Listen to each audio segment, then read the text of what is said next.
হল প্রকল্প অনুমোদনের অপেক্ষা ছিল, সেটাও ফেরত আসছে।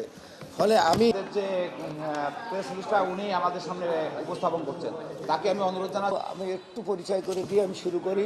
প্রিয় সাংবাদিক বন্ধুরা, আপনি কোনো অংশ নয় এবং প্রেস ক্লাবের প্রেসিডেন্ট কিন্তু আমাদের সাংবিধানিক কমিটির সাথে পরিচয়, আর তো কিছু পাওয়ার নাই। ইঞ্জিনিয়ার সর্দার রফিকুল আলম, বিশ্বাস জাফর আহমেদ, খন্দকার মোসাদ্দেক বালি, সভাপতির বক্তব্য আপনারা সারা আমাদের অভিনন্দন জানিয়েছেন। আমরা বলেছি যে আমরা খুলনা প্রেস ক্লাবে যিনি আছেন আমার খুব প্রিয় মানুষ হাফিজ ভাই, উনাকে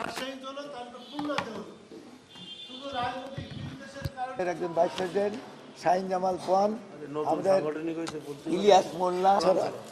আমি আপনাদের সামনে আমাদের বিষয়টা তুলে ধরাও। আমাদের প্রেস ক্লাবের প্রেসিডেন্ট তিনিও আমাদেরকে উত্তর দেবেন এবং সহযোগিতা করবেন। আমাদের মাঠগুলো সংস্কার হবে, ধ্বংস হয়ে যাচ্ছে। ফুটবল খেলার মাঠটা এখনো ওই যে পিছিয়ে থাকে এবং পিছিয়ে থাকার কারণ বিষয় খুলনায় সেই রকম অবস্থা সৃষ্টি করতে পারেনি। দুই একজন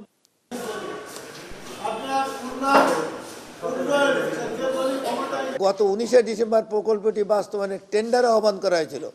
এছাড়া ওই প্রকল্পের জন্য প্রায় 1.25 কোটি টাকার মতো খরচ হয়েছে, কিন্তু শেষ সময়ে সে প্রকল্প থেকে পিছু হচ্ছে বিজ্ঞান ও প্রযুক্তি মন্ত্রণালয়।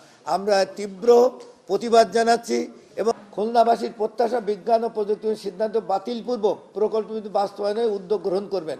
সাথে সাথে জিয়া হলের অবকাঠামো উন্নয়ন 1500 কোটি টাকার প্রকল্পটি অনুমোদন ও বাস্তবায়ন, 83 কোটি টাকার আধুনিক কসাইখানা নির্মাণের গৃহীত সিদ্ধান্তটি বাতিল প্রকল্পটি অনুমোদন এবং বাস্তবায়নের জোর দাওয়া জানাচ্ছে আজকের এই সাংবাদিক সম্মেলনের মাধ্যমে।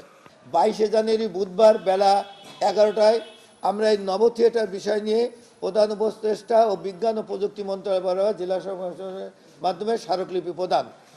24শে জানুয়ারি শুক্রবার 3:30 খালিশপুর পিপলস গোল চত্বর, যেহেতু খালিশপুর অন্ধকার সেখানে মিল কলকারখানার সাথে আমরা এটাকে মানববন্ধন। 25শে জানুয়ারি শনিবার খুলনা প্রেস ক্লাবে সকাল 11টায় খুলনার সকল নাগরিক সংগঠন, পেশাজীবী, সাংবাদিক ও বিশিষ্ট বর্গের সাথে মত বিনিময় সভার সিদ্ধান্ত করেছি।